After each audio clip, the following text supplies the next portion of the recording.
আসসালামু আলাইকুম রাহমাতুল্লাহ। দূরে এবং কাছে যে যেখান থেকে আমার ভিডিও দেখছেন প্রত্যেককে জানাচ্ছি অফুরন্ত ভালোবাসা।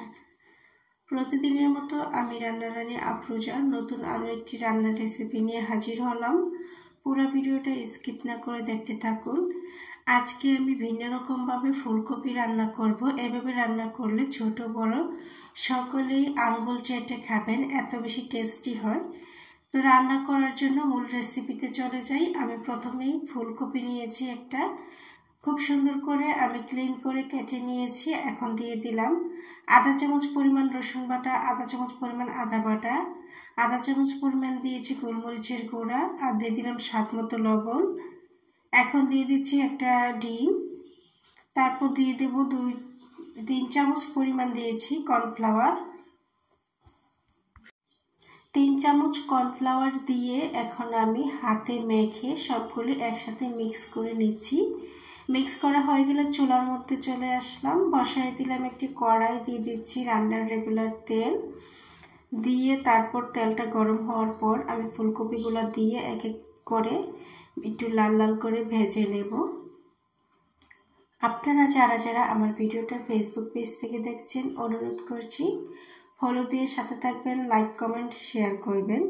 আর যারা ইউটিউব থেকে দেখছেন তাদেরকে অনুরোধ করছি আমার ভিডিওটা দেখে যদি ভালো লাগে আমার চ্যানেলটাকে সাবস্ক্রাইব করে দিবেন এবং রান্নার নতুন নতুন রেসিপি পাওয়ার জন্য পাশে থাকা বেল আইকনে টিপ দিয়ে ওকে করে দিবেন। ফুলকপিগুলো প্রায় লাল লাল করে ভাজা হয়ে গিয়েছে। এই পর্যায়ে আমি এগুলো উঠিয়ে নেব। আরও ফুলকপি বাকি আছে, বাকিগুলোকেও আমি ভেজে নেব। ফুলকপি এভাবে ভেজে খেতেও দারুণ টেস্ট লাগে আমার কাছে, আমার মেয়ের তো ভীষণ পছন্দ। তো আমি বাকি ফুলকপিগুলো দিয়ে রান্না করতেছি। শীতের সময়ের শীতের প্রত্যেকটা সবজি অনেক বেশি টেস্টি, আর ফুলকপি তো আমার কাছে দেখতে অনেক বেশি সুন্দর লাগে এবং আকর্ষণীয় লাগে। কার কার কাছে সুন্দর লাগে কমেন্টস করবেন। সত্যি নাম যেমন ফুল, দেখতে তেমন সুন্দর। আর রান্নাটা যদি ভালোভাবে করা যায় তাইলে খেতে হয় খুব টেস্টি। আর রান্না করতে না জানলে কিন্তু ফুলকপি মোটেও মজা হয় না। তো সবগুলো ফুলকপি ভাজা হয়ে গিয়েছে, আমি উঠিয়ে নিচ্ছি।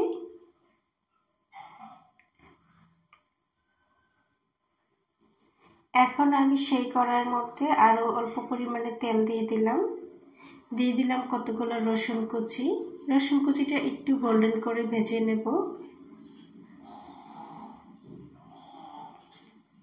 এখানে সামান্য পরিমাণে আদা বাটা দিয়েছি, আর এখানে একটু বড় করে একটা পেস্ট দিয়ে দিয়েছি কিউব করে। হালকা একটু নেড়েচেড়ে ভেজে নিচ্ছি। হালকা ভাজা হয়ে গেলে ফুলকপিগুলো দিয়ে আরও একটু নেড়েচেড়ে ভেজে নেব। এখানে আস্তা 4-5টার মতো কাঁচামরিচ দিয়েছি, আর অল্প পরিমাণে পানি দিয়ে দিলাম, আর একটু লবণ দিয়ে দিলাম। 1 চামচ পরিমাণ লাল মরিচ দিয়ে দিলাম। জালটা হচ্ছে ডিপেন্ড করে কে কিরকম জাল খান তার উপর। তো এখানে আমি 3 চামচ পরিমাণ দিয়ে দিলাম টমেটো কেচাপ, 1 চামচ পরিমাণ দিয়ে দিলাম ওয়েস্টার সস, দিয়ে নেড়ে ছেড়ে মিক্স করে নিচ্ছি।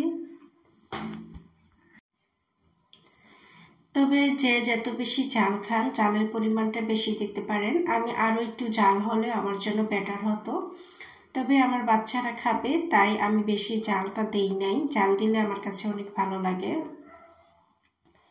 এই পর্যায়ে আমি 1 চামচ কর্নফ্লাওয়ার পানি দিয়ে গুলিয়ে দিয়ে দিলাম গ্রেভিটাকে একটু ঘন করার জন্য। তো কর্নফ্লাওয়ারটা দিয়ে বেশিক্ষণ কুক করব না, 4-5 মিনিটের মতো কুক করব। এত সহজ এবং সিম্পল করে রান্নাটা করেছি, খেতে হয়েছে দুর্দান্ত টেস্ট। আমি ভাবতেও পারি নাই এভাবে রান্না করলে অনেক বেশি টেস্টি হবে।